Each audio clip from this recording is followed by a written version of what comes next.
السلام علیکم ویورز، آج کے کالم کا عنوان ہے ہنجر وال سے لندن تک۔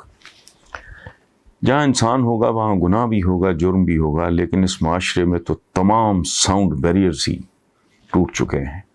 کس قسم کی گھٹن اور کس نوعیت کا حبس ہے کہ آدم زادوں کی روحوں پر مالی اور جنسی آدم خوروں کا قبضہ ہو چکا ہے۔ دیکھنے میں انسان، برتنے میں شیطان در شیطان در شیطان۔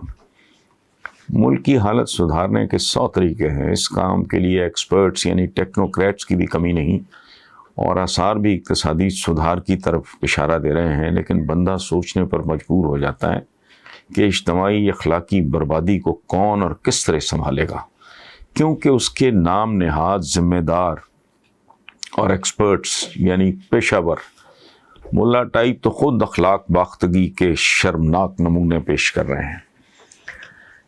ذہنی پستی اور جہالت کے سرچشمے ہیں۔ کسے یاد نہ ہوگا کہ اشروں پہلے اقبال نے کن پیشہ وروں کو فی سبیل اللہ فساد کی جڑ قرار دیا تھا۔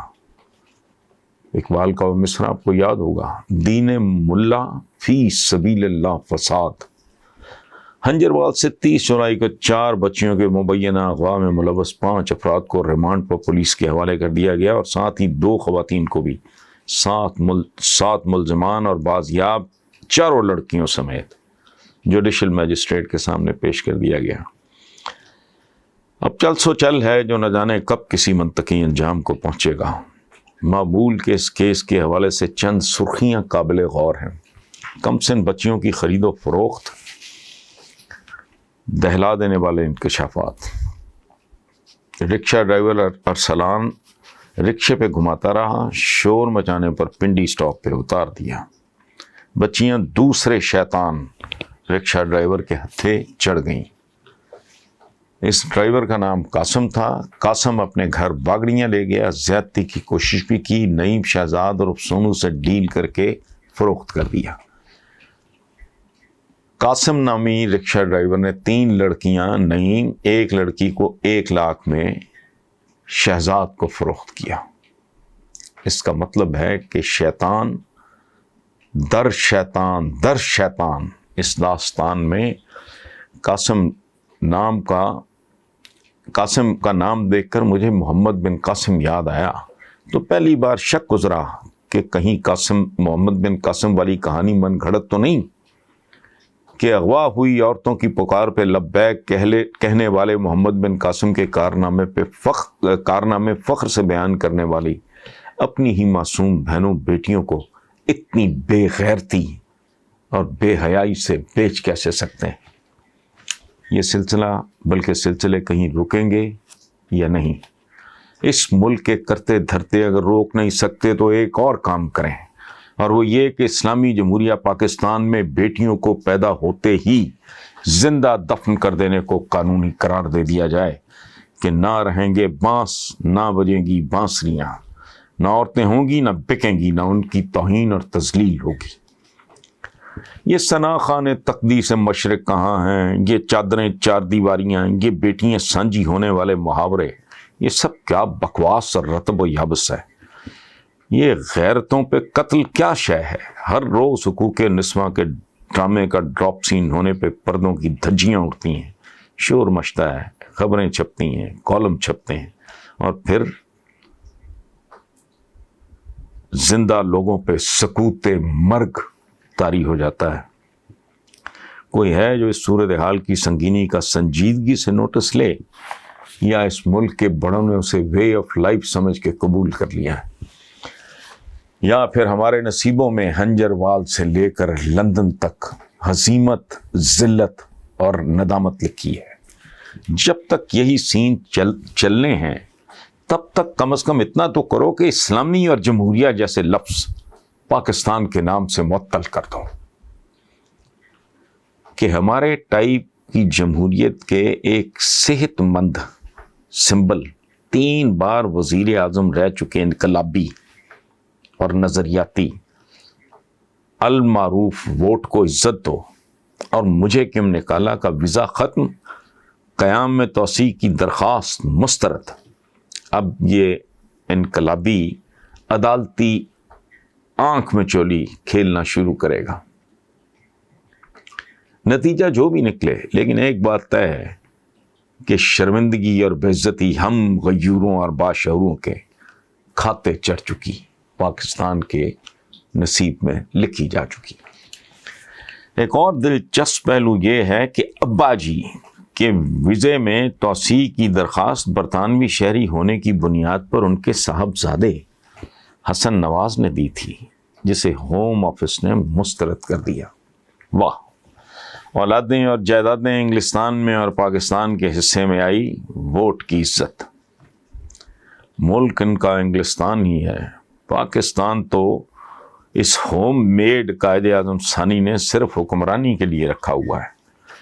قائد اعظم سب کو چھوڑ چھاڑ کے انگلستان سے آئے تھے تاکہ قیام پاکستان کی چومکھی جنگ لڑ سکیں، جبکہ یہ جو قائد اعظم ثانی ہے یہ گوال منڈی لاہور والا پاکستان چھوڑ چھاڑ کے انگلستان میں ویزے کی توسیع کے لیے درخواستیں دے کر ووٹ کو عزت دیتے ہوئے جنرل ضیاء الحق مرحوم کو دعائیں دے رہا ہے، کیونکہ اس کے بیٹے برطانوی شہری ہیں. السلام علیکم ویورز، آج کا پہلا سوال ہے ٹنڈو والا یار سے، اور سوال پوچھ رہے ہیں جام محمد خان صاحب.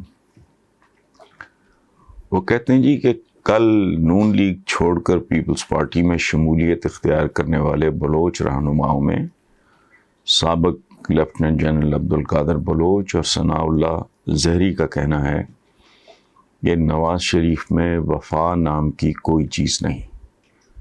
اس جملے پہ آپ کیا کہیں گے، اور کیا موجودہ پیپلز پارٹی قیادت ان کے ساتھ وفا کرے گی؟ جام محمد صاحب، پہلی بات تو یہ ہے جو ایک اصولی بات ہے کہ آپ پوری دنیا کی تاریخ اٹھا کے دیکھ لیں، اور ایک محاورہ ہے جو میں نے نہیں بنایا، اس محاورے میں میں نے اضافہ کیا تھا. محاورہ یہ ہے کہ سیاست کے سینے میں دل نہیں ہوتا، اور وفا کا تعلق بیسیکلی دل کے ساتھ ہے، جذبات کے ساتھ. میں نے اس محاورے میں اضافہ کر کے کئی بار لکھا ہے کہ ہماری سیاست کے سینے میں بھی دل نہیں ہوتا، لیکن ہماری سیاست کی آنکھ میں حیا بھی نہیں ہوتی. ٹھیک ہے، کوئی اصول بھی نہیں ہوتا، کوئی قاعدہ بھی نہیں ہوتا، کوئی معیار بھی نہیں ہوتا، اقدار بھی نہیں ہوتی. یہ ٹوٹل ہسٹری ہے، اور محاورہ میرا نہیں ہے، تاریخ میں نے نہیں لکھی. اورنگزیب عالمگیر کے بارے میں مشہور ہے کہ اس نے نہ کبھی نماز چھوڑی تھی، نہ کبھی کوئی بھائی چھوڑا. باپ کو اس نے اندر کر دیا، اور جن کنڈیشنز میں رکھا وہ بھی تاریخ میں درج ظاہر ہے. میں تو ان کی کوئی ویڈیو نہیں بنا رہا تھا. ہمارے جو بنو امیہ نے کیا کیا،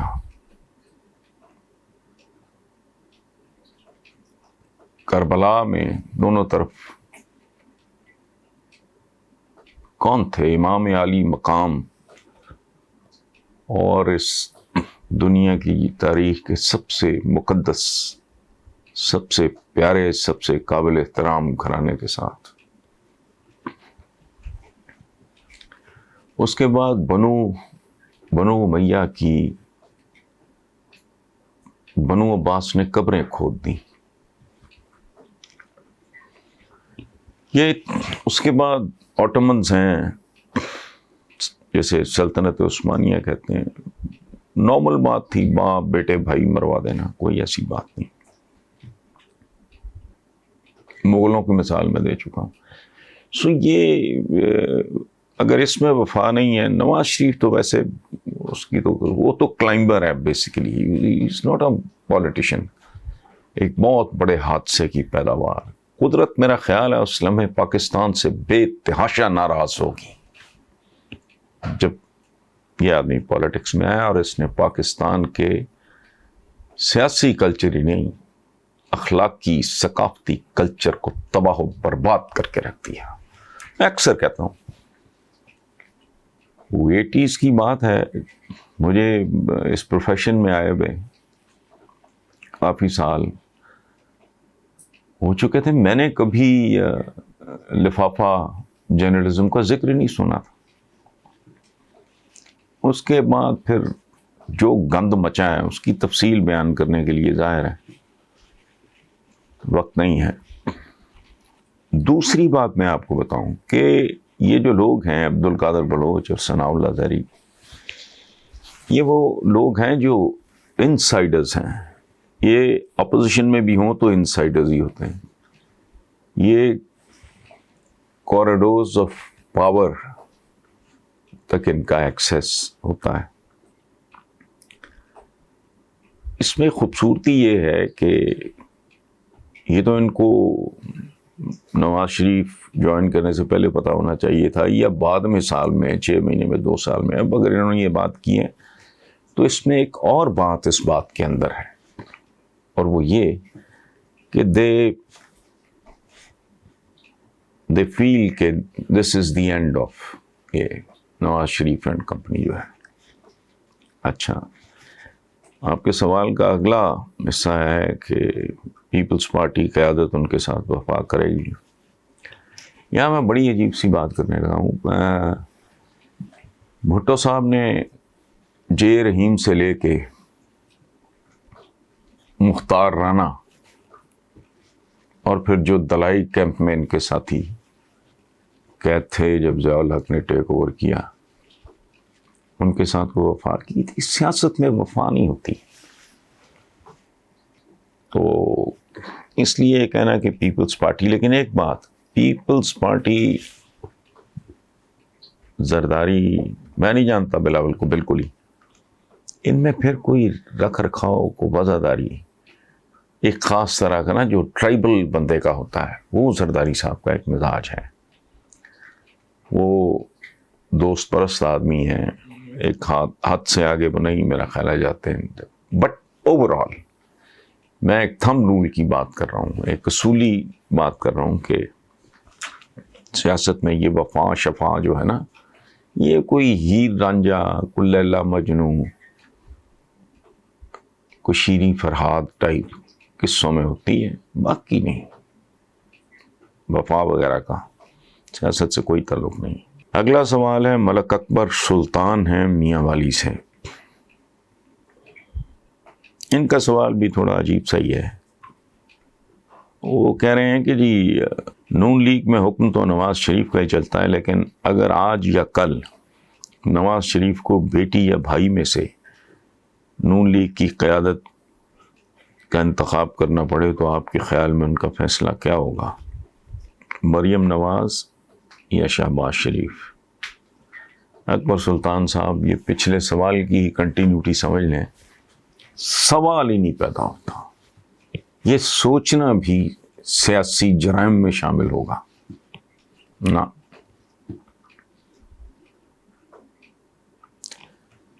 بھائی تو بیسیکلی ہمارے ہاں پنجاب میں ایک ایکسپریشن استعمال ہوتا ہے، مجھے نہیں پتا میاں والی میں ہوتا ہے کہ نہیں.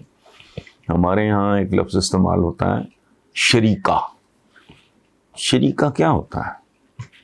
دوست یار شریکہ نہیں ہوتے، باقی رشتہ دار شریکہ نہیں ہوتے. شریکہ وہ ہوتا ہے بیسیکلی جو اس لفظ کا اصل مطلب ہے، جو باپ کی انہیریٹنس اور ماں کے دودھ میں آپ کا شریک ہو.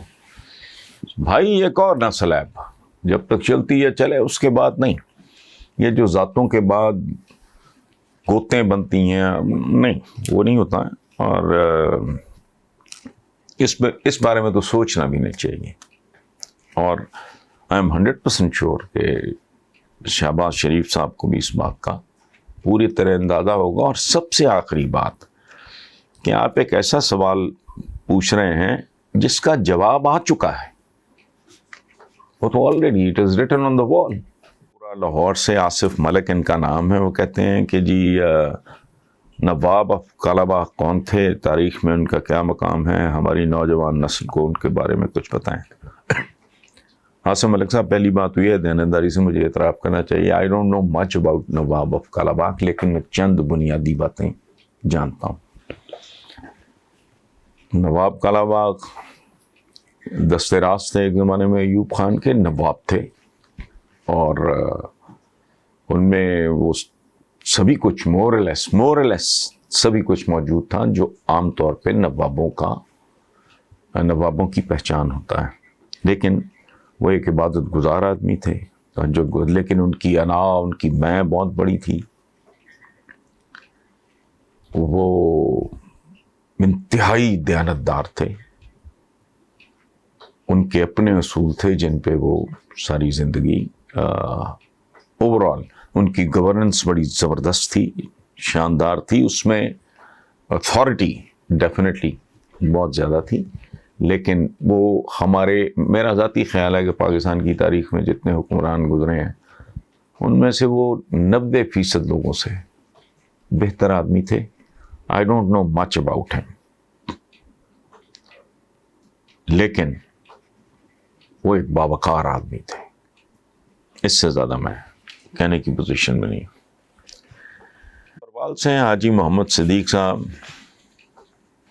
وہ کہتے ہیں جی کہ شیخ رشید نے دعویٰ کیا ہے کہ جب بھٹو کو پھانسی لگائی ہے اس وقت چڑیا بھی نہیں پھڑکی تھی، جبکہ میں نے اپنے بزرگوں سے سن رکھا ہے کہ جب بھٹو کو پھانسی دی گئی تو لوگوں نے پورے ملک میں کوہرام پیدا کر دیا تھا، اپنے آپ کو آگ تک لگا لی تھی۔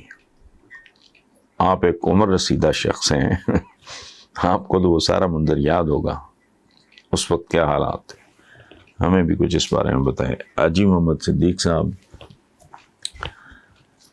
یہ بڑا سیکرٹ تھا میرے عمر رسیدہ ہونے کا، آپ کو نامعلوم کس نے بتایا ہے کہ میں بہادر شاہ ظفر آخری مغل حکمران کا میں کلاس فیلو تھا، لیکن بہرحال تھینک یو ویری مچ،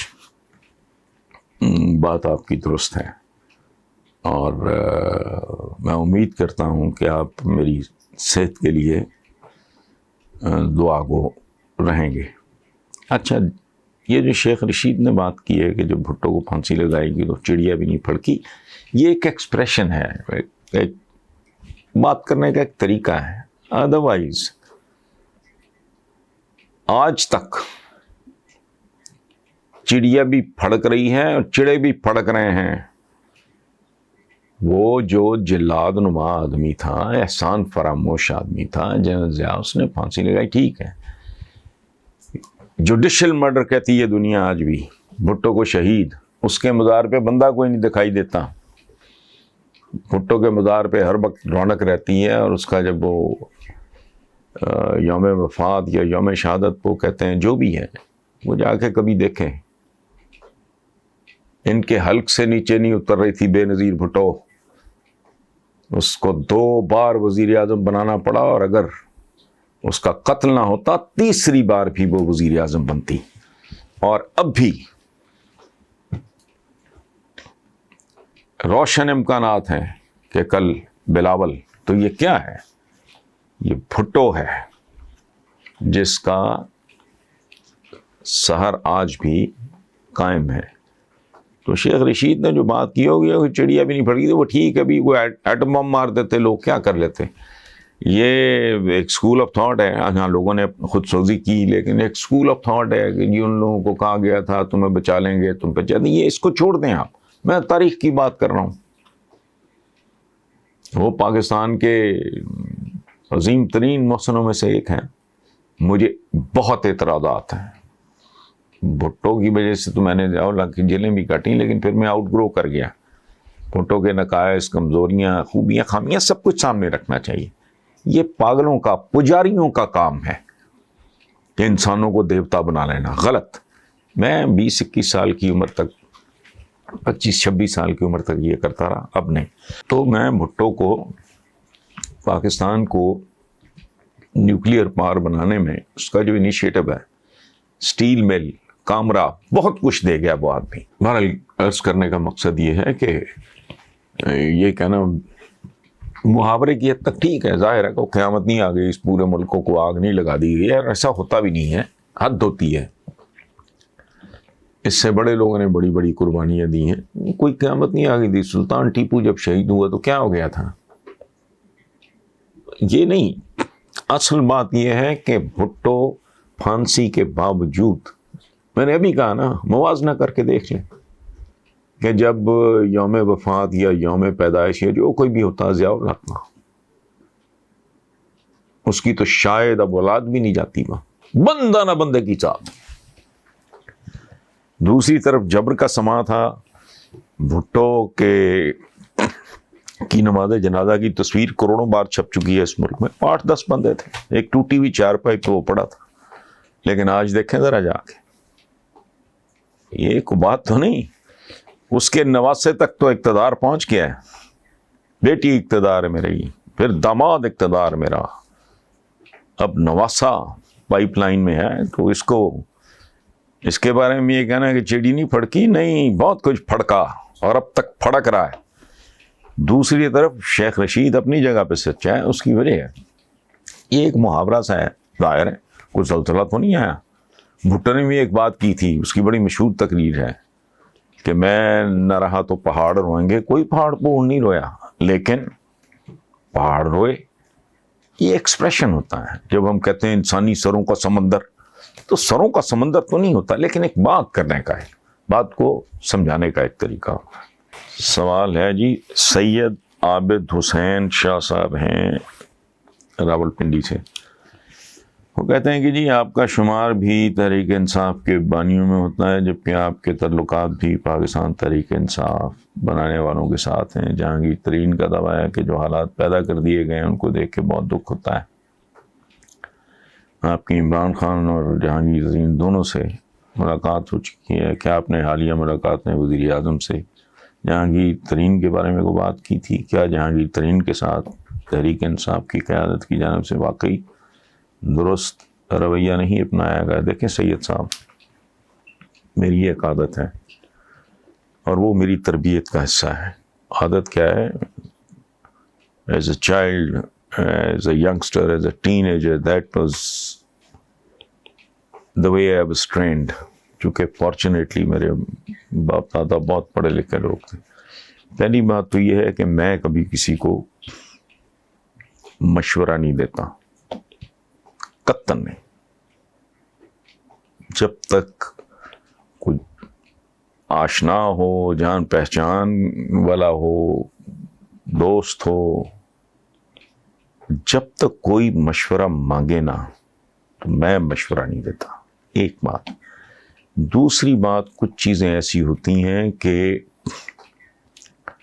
آپ کا جو مخاطب ہے، بھلے آپ کا اس کے ساتھ جس قسم کا بھی تعلق ہو، کچھ باتیں ہیں وہ پوچھنے سے گریز کرنا چاہیے. اگر کوئی آدمی آپ سے بات کرتا ہے تو آپ اس کا جواب دیں، اور اس سے متعلقہ سوال پوچھنا چاہیں تو ضرور پوچھیں، آؤٹ آف دا وے جا کے. اگر کبھی عمران میرے سے پوچھیں گے ترین صاحب کے بارے میں، میں ان کو اپنی رائے دوں گا. اسی طرح ترین صاحب اگر میرے ساتھ کوئی بات اعتماد میں لے کے کریں گے تو میں کروں گا، ادروائز نہیں. سو اتفاق ہے کہ ہم نے جب بھی بات کی اوور آل ملکی حالات کے بارے میں تو گفتگو ہوئی. انڈیویجولز کے بارے میں نہ میرے ساتھ کبھی ترین صاحب نے، نہ کبھی عمران خان صاحب نے. اس لیے اس کے بارے میں فیصلہ میں نہیں کر سکتا.